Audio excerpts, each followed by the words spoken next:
Can you hear me? Hi everyone. Let's wait a bit for everyone to chime in. Hi. Hi Genzi.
All right. Hello everyone and welcome to our Twitter space for today.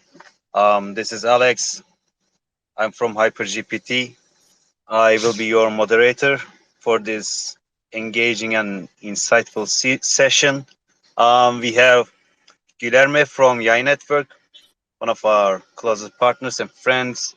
He will be co-hosting with me today. Um, yeah, today we have um, projects from different niches. We have memes, launchpads, payment solutions, layer twos. So yeah, anything you would like to say, Guilherme, before we start Yeah, this? hey everyone, it's a pleasure to be here today.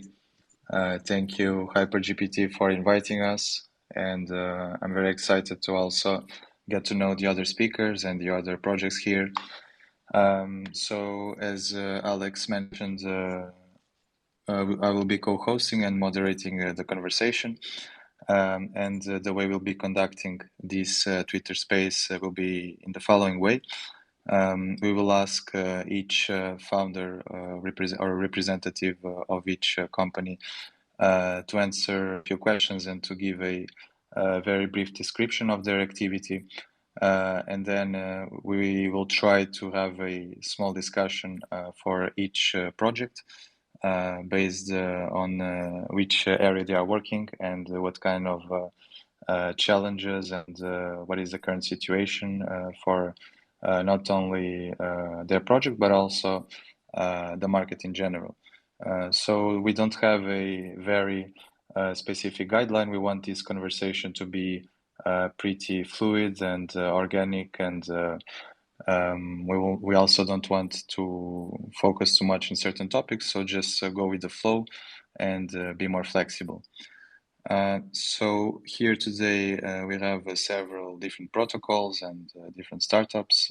There is Ruby Protocol, Mighty Labs, Ascetics, Polka Bridge, Digenzu, Bull and Bear, and Copiosa. So I suggest we start with Ruby Protocol. Ruby Protocol, please feel free to give us an introduction about your company, and after we'll ask you a few questions. Yeah. Thanks, guys. Thanks for having us here. Before I start, I like to mention that we're actually in the middle of upgrading Ruby protocol. So there are some discrepancy between what I'm telling you guys and what you see on our current website. I just wanted to mention that. But yeah, let me just give you a quick introduction about Ruby protocol, the new Ruby protocol. So right now we are positioned as a decentralized operating system for Web3. Privacy is still our it's still a principle behind our building strategies. But at the current stage, we want to build products and services that makes Web3 easy, light, effortless for everyone. So right now we are focused on building better products with better user experiences, so people can actually know how to understand and how to the crypto and the practice privacy and access control. The We already have several products live. Ruby Connect is the private payment method. Ruby One, which is our most recent launched application, which is our MPC wallet. It's a gradual it's a gradual step toward account abstractions in our roadmap. So yeah, this is our what we have been what we have been up to recently, and feel free to go to our Twitter page. That is our that's the Ruby protocol's knowledge base basically. So yeah, yes, if you have any questions, just feel free to post them, and I will try my best to answer them. And again, Yeah, sounds good. thanks for having me here. And it's good to be around with a lot of promising startups. Yeah. Yeah, Yeah, great to have you. Great to have you here with us. I've been seeing a lot of layer twos actually, but probably separates Ruby from others that you guys also focusing on privacy aspect. That also seems interesting. Yeah, that's correct. I mean, without privacy, Web3 is it's a castle in the air in our mind. So yeah, we actually.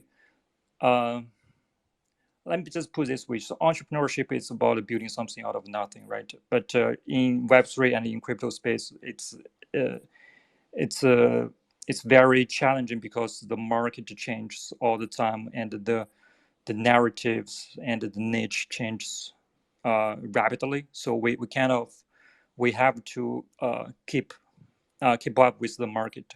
So we, after many iterations, we have been in this space for so long, and we have been through different market cycles.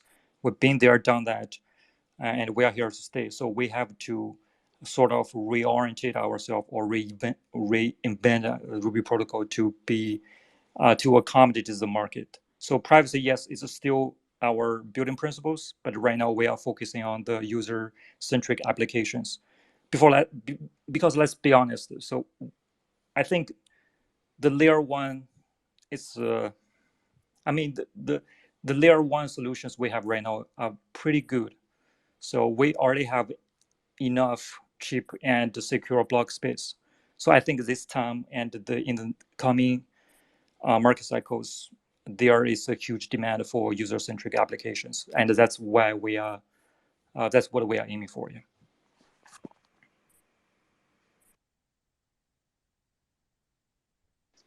Interesting. Thank you for your insights. Guilherme, shall we start with um, meme coins? I guess they're probably the most interesting ones. We've seen the hype with the Pepe and the other ones. Unfortunately, we also seen the Bald getting burned down. So, anything you want to say? Well,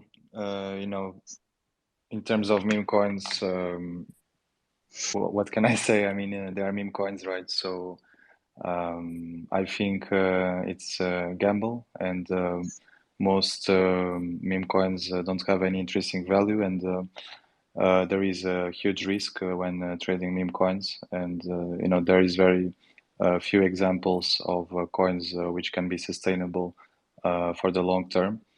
and I believe it's just a hype recently that is attracting a lot of liquidity, and people are looking for the quick access.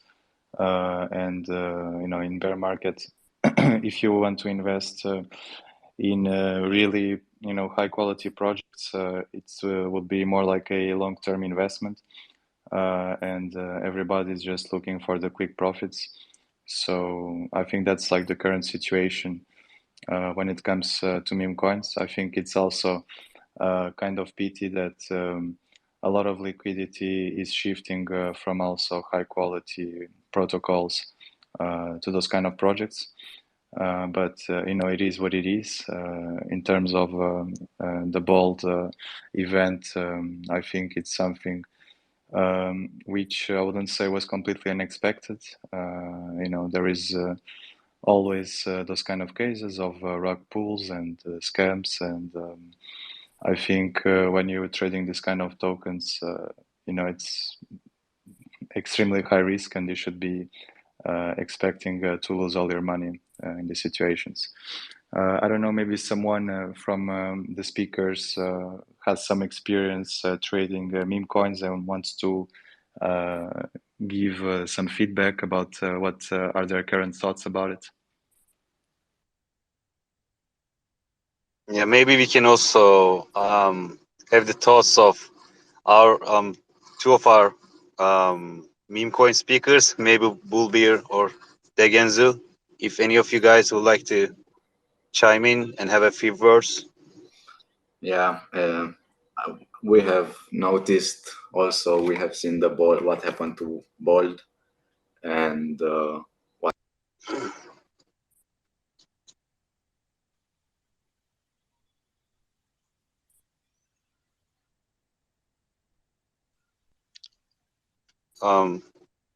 We probably lost you. Oh, Yeah. sorry. It's muting by itself for some reason. Maybe you can just try to reconnect, and we can maybe move forward with Bullbeer. Then come back to you. Yeah, sure. I mean, I'm not sure why it's muting itself, but now it seems to be fine. Yeah, sure. If you want, I can go ahead and discuss about it. Yeah, go ahead. Okay, thank you. So yes, I am Sharan, the founder of Bulbir AI, and we have been working in this crypto industry from the past 9 years. What actually we have been observing that meme coins are merely here for pump and dump without having any actual use cases, because once a meme project launches, it just use the influencer marketing and the funds of whale to keep on pumping the price, and they have the liquidity reserved in their different wallets. And when it gains the attraction of normal users, they start dumping the coins from the back end or minting the coin, because meme coin works basically upon the hype, and that's how we launch Bolivia AI to change this particular perspective, and have a very different approach. From the very beginning, we have decided to not be an ordinary meme coin. We have multiple use cases for the holder of our AI baby coin. We have our own AI game, which is a prediction platform. We will have AI core. We are also focused upon building our own AI chain, which is a layer 2 on Ethereum, and uh, in future we can also have our own AI metaverse. So how what actually makes us different from the meme coin is like we are burning our supply. We have already burned 97% of supply, and we aim to burn 99% of the total supply. And we have also integrated governance mechanism and providing a lot of things back to the community and holders. We actually want that holders of coins should have the ownership in their hands, and they should feel that yes, they are connected to the project. And that's how I believe the meme coins should be differentiated, and a project should has its own vision from the very beginning. Like it should keep itself different from the ordinary meme coins in the market. So that's my belief on the meme coins and the AI technology which we are working upon. Yeah, thank you so much for the um, for your brief introduction and your thoughts. If we have Tegenzu here, maybe if you'd like to continue, will be great.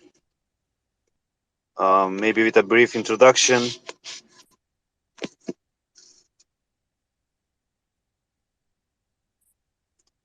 Hello.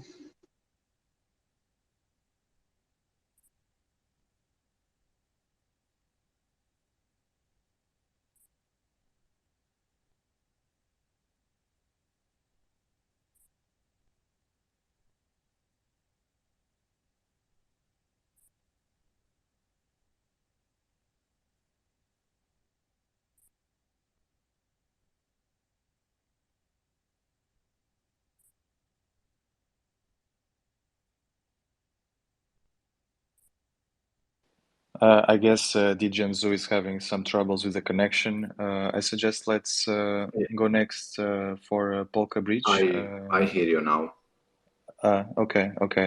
All right. So it will be nice if you can give us a brief overview of Digenzu.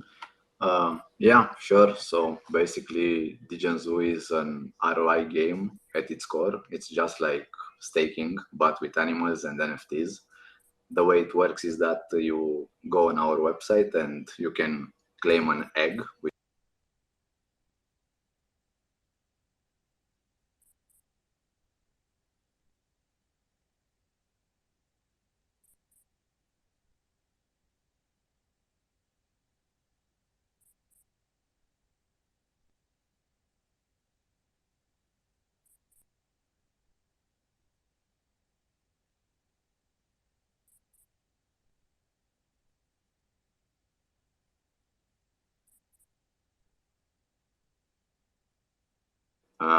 The bigger the ROI is, the longer the time you get to level up. So if it's like 800% ROI, it's gonna take like 90 days before you can level up that animal. So the main thing is to get the animal to level 3, and then you can kill it and collect all your ROI tokens.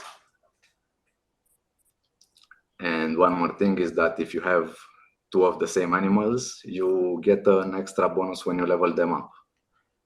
And that's kind of the basics of the game. It's awareness for endangered. It's also a charity as well.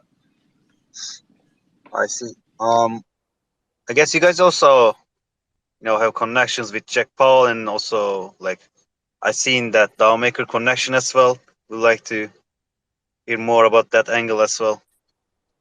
So the thing is that our founder saw that Logan Paul tried to make CryptoZoo work and he never delivered on his project. So he made a tweet that he can do CryptoZoo in like 30 days, and he got 1 million impressions, over 1 million impressions on that tweet. And so then the hype to begin, and he got started on it, and he made the game in 30 days. Yeah, so after that, we had to move from Ethereum to Binance Smart Chain because Ethereum gas fee was eating all the small profits from the low ROI animals, because you had to hatch, then you had to level up, and then you had to kill. So until you were killing your animal to get your tokens, you were doing like 5 transactions, and that was killing all your profit on Ethereum network. So we had to move to Binance Smart Chain. And you moved all the operations to Binance Chain, or you still kept something in Ethereum?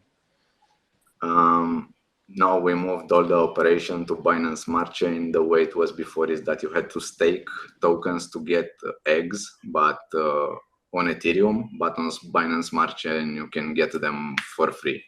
And there was a bridge hack, and the team just dropped the Ethereum chain, and all tokens on Ethereum that someone had, they got them on Binance Smart Chain. Got it. So now your all operations are in Binance Chain, right? Yeah, that's right. And how do you see the shift? Because it's pretty different communities who are trading on Ethereum and on Binance Chain. So do you feel that you got the opportunity to have more users using Binance Chain, or that maybe you lost some users from Ethereum? Yeah, I believe that the ones using Ethereum and only want to use Ethereum, we lost them, and the new people from that like BNB and Binance Smart Chain for the low fees, they came to the game. So it's not a win, it's not a loss. It is what it is. I mean, if you want to play the game and be in the project, it's not that hard to use BNB or whatever, Yeah. And what kind of challenges besides the blockchain did you guys face during your journey? The most challenging part is just making the game smooth and make it work as smooth as possible. I mean, the team did work a lot on fixing bugs, on making it as smooth as possible, and integrating new stuff on the website. And right now we are working on integrating our partners that we have partnered with and have animal projects. We will create new NFTs with their logos, with their animals that they have for their projects, and we will integrate them into the zoo. After this, we will start doing some hatching contests, so to speak, like that, So the winner who gets the animal of our partner project will win a big giveaway. Sounds nice. Thank you very much, DJ and Zoo, for explaining your company and your current challenges. I suggest let's jump to Polka Bridge. Polka Bridge, could you please tell us more about your project, and after we'll proceed with some questions. Sure, Goy. Hello everyone, this is Sona and I'm the marketing head of Polka Bridge. So, little introduction about Polka Bridge. So, Polka Bridge is a all-in-one decentralized financial application platform. We have different products to offer. We are not just launchpad like most of the people think that Polka Bridge is a launchpad, but beside that, we have staking, multi-chain AMM, cross-chain AMM. We have farming as well, where we offer liquidity and farming facilities on our website. So like users can get LP tokens and farm on our website. And beside IDEO Launchpad, we have INO Launchpad also, where we offer initial NFT offering by the project. Sorry. And we have P2P decks where users can convert their crypto into fiat and vice versa without doing any KYC, as we are fully decentralized ecosystem. We are audited by Cetric, one of the greatest audited company. And beside that, we have use cases like staking and farming rewards. um, you can when you're holding PBR token, our native cryptocurrency, you can stake and you can get whitelisted for launchpad and get early access of INO. So here's a very big perk of holding PBR. You can get free airdrops for holders are there. And to maintain a good price movement, we have monthly burn as well. Beside that, beside all this, we have Polka Bridge Ventures. Our goal is to invest in potential good Web3 startups.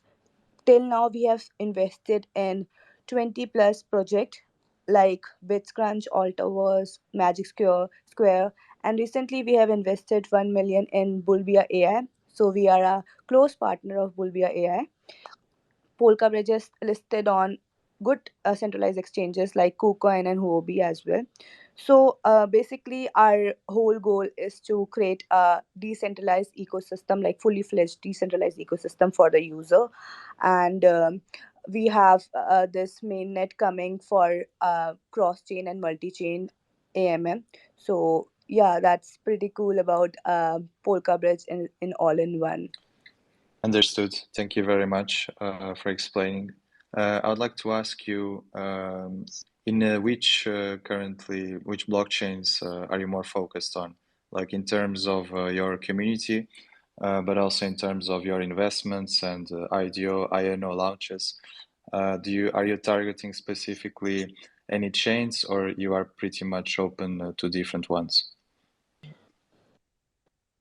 Sure. So currently we are on BSC, Polygon, and Ethereum chain. We are focusing to develop more on BSC chain, though right now the market is not so good, so we are not getting good IDOs because we are not allowing project to do IDOs because it's a very dicey situation. We don't want our investor to incorporate themselves in IDOs in which they can get bigger loss.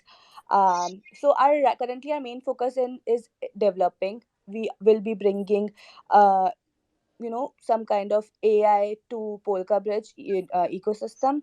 So I can say like we are more focusing on building in beer market and then gradually doing stuff to generate revenue basically. So yeah. Mm-hmm. So maybe I can just chime in and ask you, Sona. So Mm-hmm. the launch pads actually have different due diligence processes. So, like, can you explain us what's your like Sure. parameters you're using while investing in a project? Since Sure. we have eight, eight, 7, 8K people here, maybe we can just learn from your past experiences, even maybe from your mistakes. So, Yeah, love yeah, to hear that. absolutely. Thank you for this question. See, so being a launchpad is a tough thing in this industry because we have seen so many mishaps during launching a project, so we have to be very particular before choosing any project that are like coming to host their idea. So as a launchpad, it's very important to analyze the project we are bringing in for a community, like means how to analyze it, like checking their team goal, their team, their tokenomics, like which VCs are involved, and partners, roadmaps, and audits.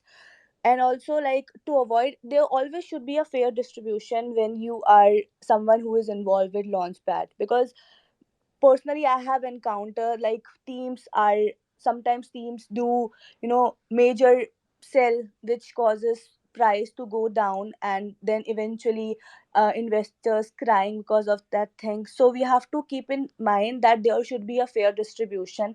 So for that we release the fund raised by the investor after 24 to 48 hours when the token gets successfully listed with a stable price.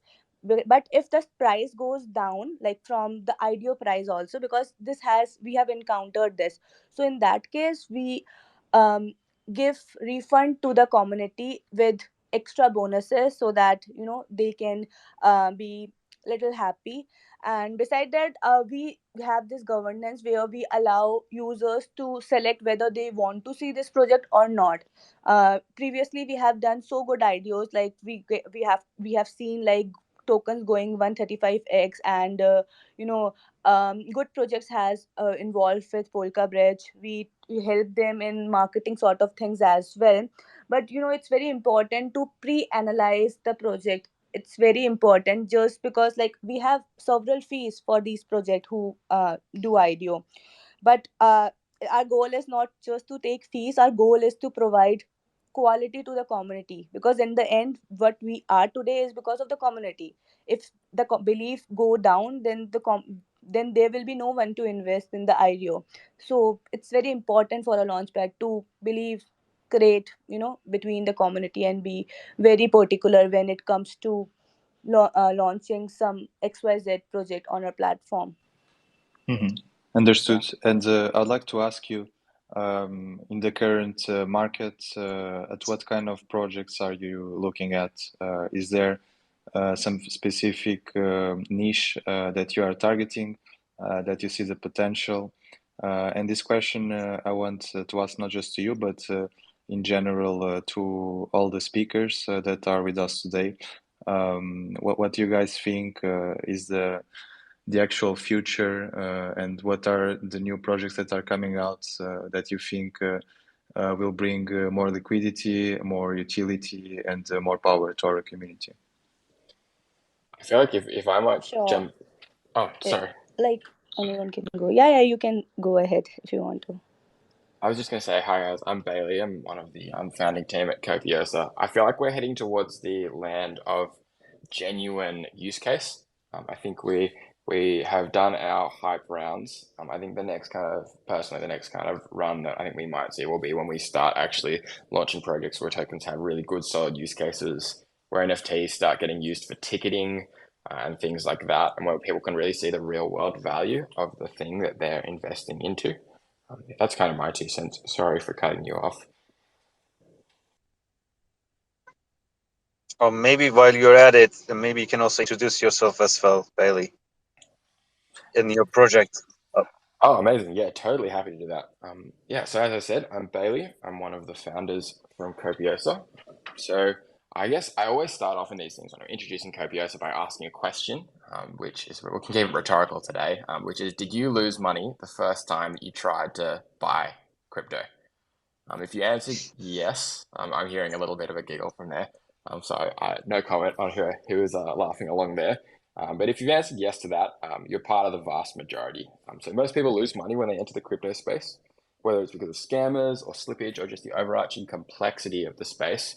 Crypto is still firmly in its Wild West stage, and so that's why Copiosa exists. We've decided that someone needs to reshape the way newcomers enter the space, and we've created the Copiosa wallet, which is a non-custodial wallet designed to onboard that next generation of crypto enthusiasts. Yeah, we kind of think about that in 3 parts. So we think about making it sleek, simple, and safe. When we're talking about those things, we want it to be sleek, we want it to be easy to use. So Copiosa's UI and UX, our user interface, is next level. Rather than kind of modeling ourselves on the wallets that are around, we're modeling more off the designs of other financial apps that the Web2 people are used to using. We're simple. Access to information is really difficult at the moment, and finding quality information about cool projects like the other ones that are on this call today is hard. So we're bringing all that information in-house and making it simple to research your next small cap token. For example, one of the main things we do is have verified tokens, which were actually being hosted by one of the verified tokens in the Copiosa wallet, HyperGPT. So thank you again for putting on this space today.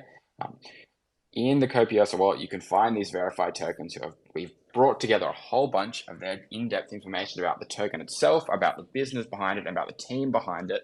And you can find that all there in one place rather than having to go down a million DGen Twitter threads. And finally, we do make things safe at Copiosa. Web3 tech is complicated, and so we're trying to take away as much difficulty as possible for the user. We've built in great features like our security scanning feature, which allows you to scan any token you want to swap into, or any smart contract you'd like to attach to as well. So long story short, Copiosa is all about making crypto easy. That's what we like doing. Yeah, well, talking about UI and UX, I guess the trend actually started with the PancakeSwap, in my opinion. They have friendly, colorful, the users, it's easy to understand, easy to use. Also seeing the same patterns with Copiosa. Yeah, I mean, it's brilliant job, guys. You're too kind. Thank you for that. Yeah, we do. Like, the crypto space is really starting to move towards good UX. We still got a little bit of work to do, but it's really, I think we're starting to see the value that people are placing there. Crypto is built by devs for devs, and we love the devs, but we also want the devs' parents to be able to use crypto and benefit from the systems that are in there too. Maybe we can also switch up to a similar project, Assetux. Would you guys like to step in and have a few words about your project and yourselves? Yes, Hi, Alex, for sure. First of all, thank you for the invitation to this space, and it's a pleasure to be here with so many new projects. And we already good partners with HyperGPT, Guilherme from Yay Network, and Yay Network itself. So Aesthetic is a tool that helps both crypto projects and people who wants to get into crypto community. So for the for people who wants to join crypto community, let's say invest in Launchpad, invest with Launchpad in upcoming projects. They need to buy some tokens to stake, and by staking you get allocation.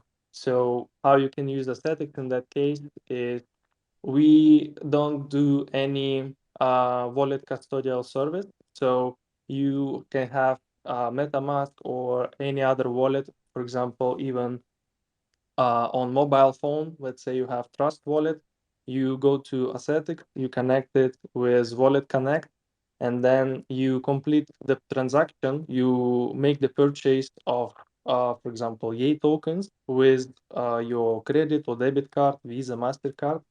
And we also have a feature that you have only light KYC, which is like address, name, and date of birth, up to 1,000 USD. And then if you want more, you can extend by doing full KYC. But so, for example, you went to Ascetics buying Yay token, you paid with card, light KYC, so it all goes fast. So you paid from card, but the tokens, they're delivered to the wallet that is connected. So it's not like on Binance or on other on-ramp solutions that you have to download the app or make an account, register, and so on. So with us, it's more like a DeFi experience. So you connect any Web3 wallet and you can buy tokens and receive it on that wallet. And then from the crypto project side, what we do is, like I mentioned, we are partners with Yay Network, and we actually invested in seed round in HyperGPT through Yay Network. And basically, we work closely with launchpads to be in touch with great projects that are coming to the market. And we also do a lot of our own due diligence and research. We've been in the crypto space from different perspectives. I was also running a development company. I forgot to introduce myself. Yeah, so my name is Bogdan and I'm the CEO. And yeah, I've been in crypto space since 2017, maybe early 18, started in development, and then now we're running aesthetics. So, and then for the crypto projects, we work closely with launchpads. We always trying to get the best project onboarded on our platform. And also we not trying to get as much projects as possible just to have more and more feed, and listing also not good quality projects like we can see on some other texts who list just for the listing fee. So how we do is we don't have any listing fee because Assetix is using liquidity of DeFi and DEXs. So we are now live on 6 EVMs, including Binance Smart Chain, Pulse Chain, Ethereum, Arbitrum, and so on. And we're also planning to launch on ZK network soon. So, and on any of those networks, our users can buy tokens. And so we can also integrate projects from that network. And how they work from the project perspective is, so when the project launch their token, they usually on TGE, they add some liquidity to a deck. And also sometimes they go for the checks. But we don't need any checks. We are enough with deck. And since project already added some liquidity there, how we do is we connect directly with liquidity pool smart contract. And it's like we just run swap on pancake swap for the user on the background, and that's it. Any project can be integrated with us, and we help Web2 users to get into Web3 fast and easily. Thank Maybe you. I can just tell you a bit about our first-hand experience using Assetux. It's actually pretty easy. Just small widget you can add to your website, and you can pay with your credit and buy tokens. It's actually a pretty useful tool for Web2 people.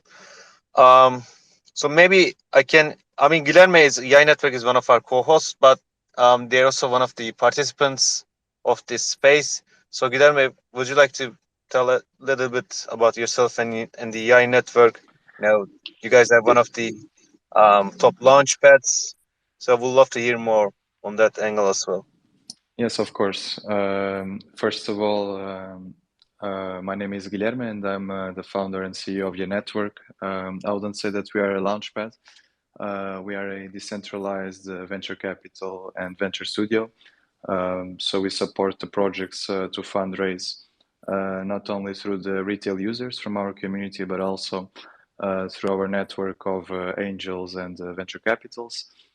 So this is one of the verticals of our business. The second vertical is about advisory. So we usually become advisors of the project when they decide to do the fundraise with us, and they pass all the due diligence process. And as advisors, we support the projects to find the ideal go-to-market strategy, how to diversify and find new revenue streams at early stage, as well as networking with other players within the ecosystem, integrations, partners, exchanges, and so on and so forth. The last vertical is about marketing and design. So we also support the projects to position their brand aligned with their vision and make it attractive for the users, and create content that is engaging and that also improves the search engine optimization and helps the project to be ready for the launch. So I would say that the main difference between us and launchpads is that our community is smaller, but there are bigger investors, so the ticket size can go up to $15,000-$20,000 per user. And also we are ready to support in different stages, not only before the launch, but we do a lot of work after the launch as well. And we also, I would say, we are pretty selective. So until today, from the beginning of the year, we have launched only 3 projects, including HyperGPT. And I would say we take one out of maybe 150 projects we take on board. So it's pretty challenging to find the good projects in the current market, because even if they have good technology, strong team behind, it doesn't mean they can strive in the bear market. So that's our main focus, is to first filter out all the projects, and then try to understand those that have the potential at early stage, and help them to succeed, basically. Yeah, definitely top-notch professionals. It was a great experience working with you guys towards the launch and before the launch. Yeah, definitely, man. It was a pleasure to work with you as well. About the beer market, I mean, we've been seeing a lot of projects getting bankrupt, even the biggest ones, even through scams or rug pulls. So I guess the ones actually keep building in this market will thrive when the bulls are coming back to market. Yeah, maybe we can lastly. I mean, our CEO John is here from HyperGPT team. We are actually launching pretty exciting things tomorrow. New website and our new DAO. John, would like to have a few words? Yeah, Alex, thank you so much. Actually, I'm so appreciate about all the partners that I'm seeing in here. Thank you so much for your attendance. And for our news, if you wanna, let's talk. Let talks firstly about the Hyperstore. Actually, yes. Yeah. Tomorrow we are going to launch our first product, the Hyperstore, and we are so excited about it. And if I'm going to summarize it in a one sentence, that I can tell you that actually Hyperstore is the simply the world's first marketplace for AI applications, guys. And actually, I know that all users in the world are very used to platforms such as App Store, Google Play, or also for Web3 site. There is, the Magic Square is an important platform for the Web3 ecosystem. But however, with the adoption of our daily lives and the development of AI-based projects, as a team, that we think that a platform is needed where applications are listed and the easy access to the user is provided. That's why I can tell you that we have some exciting and unique features that set us apart from other platforms, actually, because then the first and foremost, I can tell you that the Hyperstore is 100% and community and DAO driven is going to be. And this means that our entire mechanism is controlled by the community of users and ensuring transparency, fairness, and also, the active participation from everyone involved.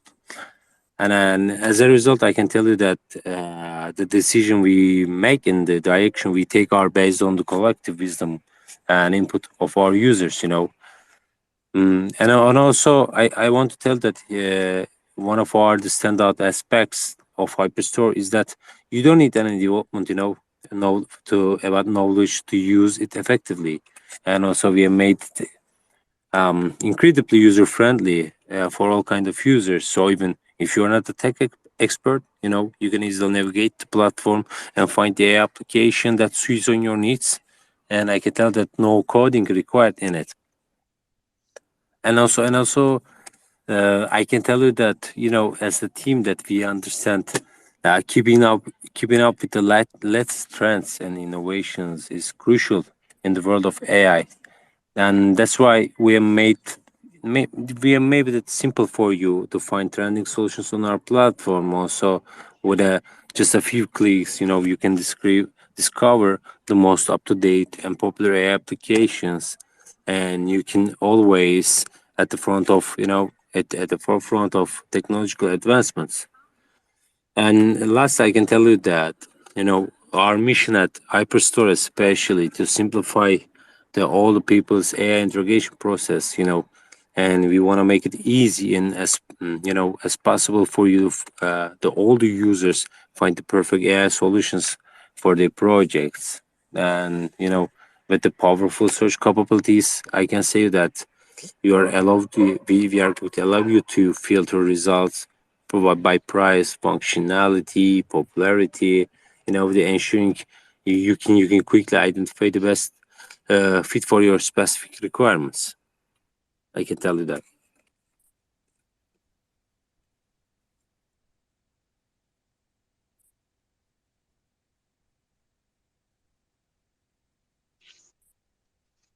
John, thank you so much for the updates. We should have Mighty Labs with us right now.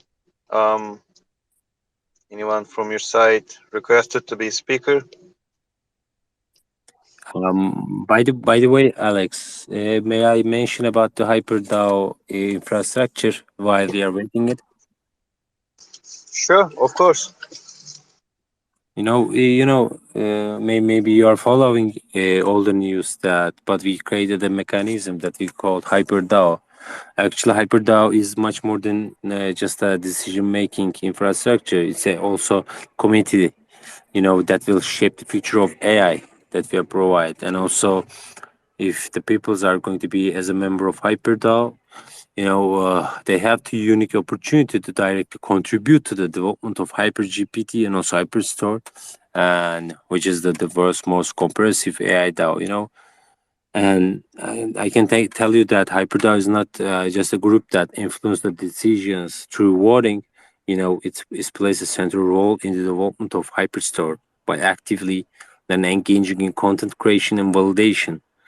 And for myself, this means that as a member, you will have a direct hand in the shaping direction of growth of Hyperstore, and also their input and actions, will be the pivotal in determining the offerings and experience within the marketplace. That's why I can tell that being a part of HyperTalk comes with its also benefits as well, because we are not only thinking ourselves. Members have the opportunity to earn the regular income through monthly rewards for their contribution efforts, and we will appreciate about it. Thank you so much. Please go on, Alex.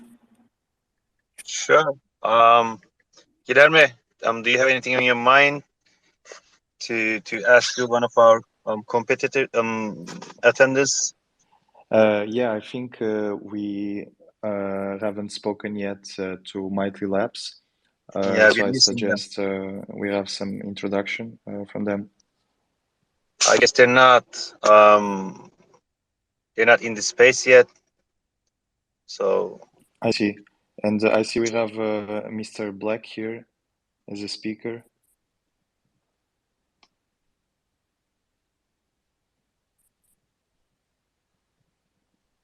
Mr. Black, can you hear us? I guess he's not one of our invitees. So I see. I guess let's go on and answer some questions from the community in the comments. So Alex, maybe you can choose here some questions to ask to our speakers. of course, let me scroll through. Yeah, we actually have one for UI protocol. You answered that. Maybe you can just like to expand and talk more on this. Yeah, we actually talk about that. Okay, let me. So there's a question for Copiosa. That's a good vision because there are always new users and they need system which is easy to adapt with less time. Maybe we can just talk more on this aspect. Yeah, absolutely. I can talk about this all day, so you might have to stop me. Yeah, I mean, we 100% agree. I think the person that gets the kind of short end of the stick, gets punished the most by the state of Web3 is the new person at the moment. They're the person who is trying really hard to come into the space, and they get hit by just a bad actor who knows more about what they're doing than they do. I think I sometimes call this the Safe Moon effect. I think Safe Moon was one of the best adverts for crypto in the last couple of years, but also one of the worst, because 10 people made lots of money, and then everyone else who followed in lost lots of money afterwards. So yeah, one thing that we're really working on is how can we keep educating our users, help them understand the products and kind of tokens that they want.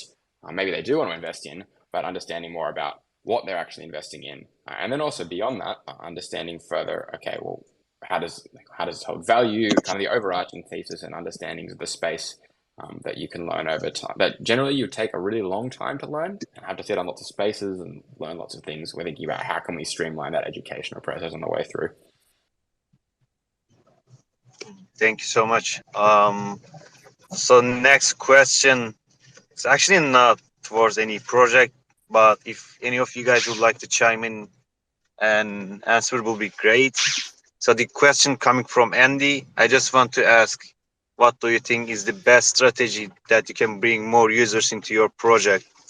And what makes you feel confident about the survival and sustainable success in the near future?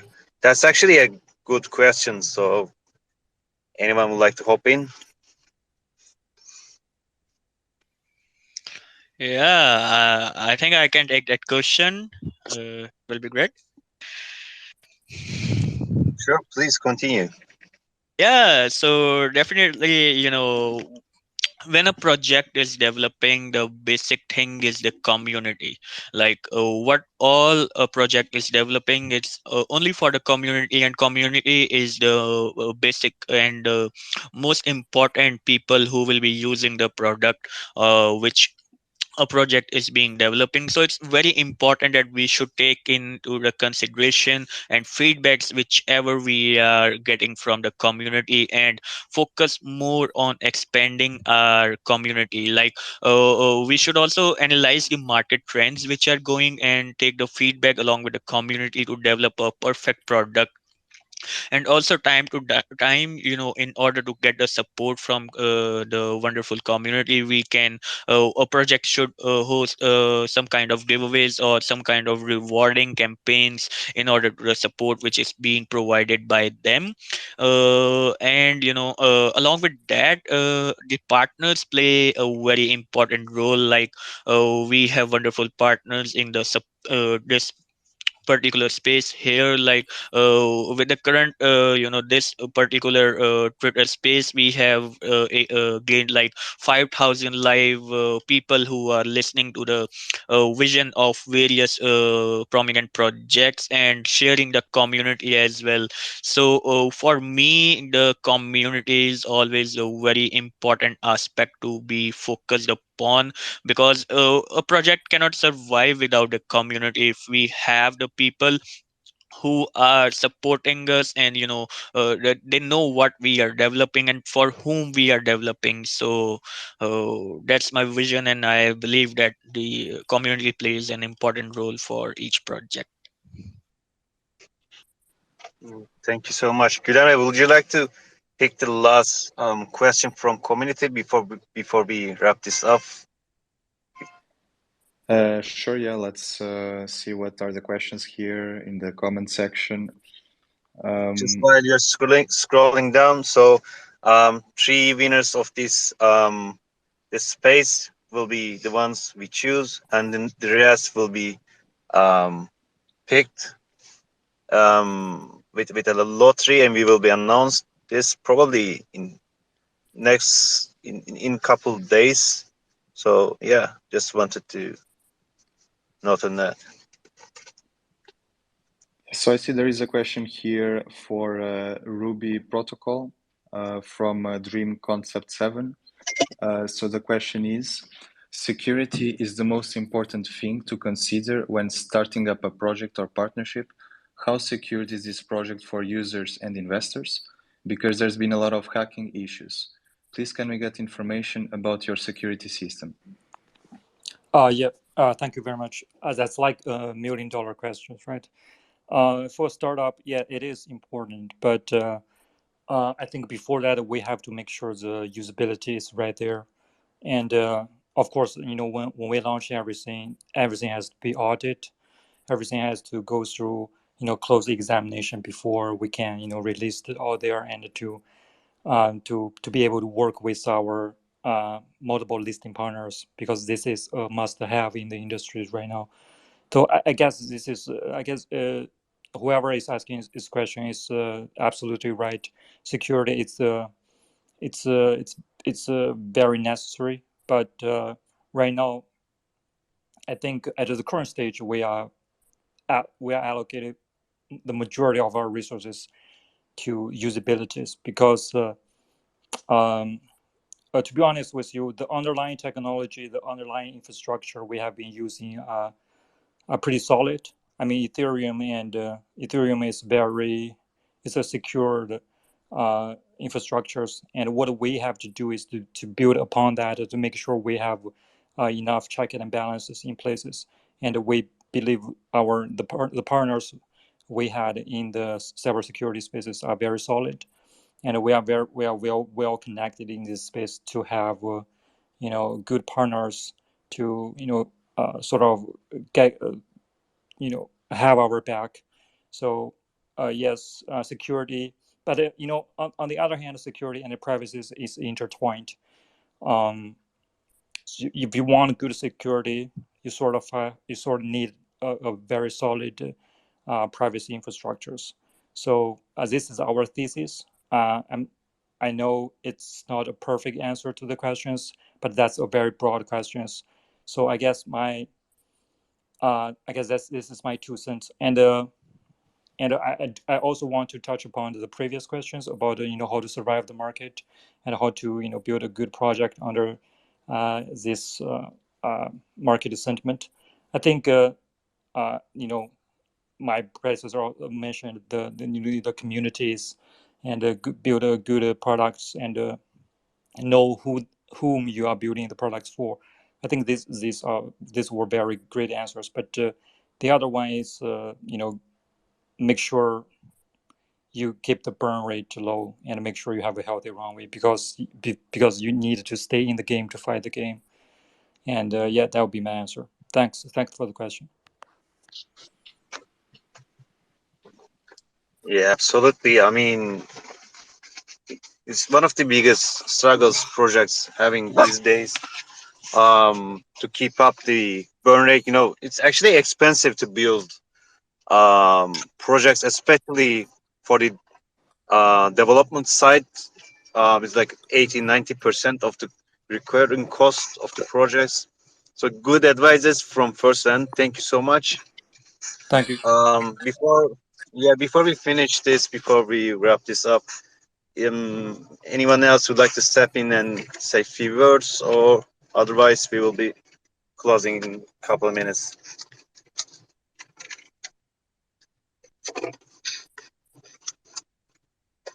I guess now, so on behalf of our panelists and everyone behind the scenes, especially our co-host CI Network, thank you so much for taking the time, for your insightful questions and answers, and for making this space a success. So we are looking forward to hosting more of these discussions in the future.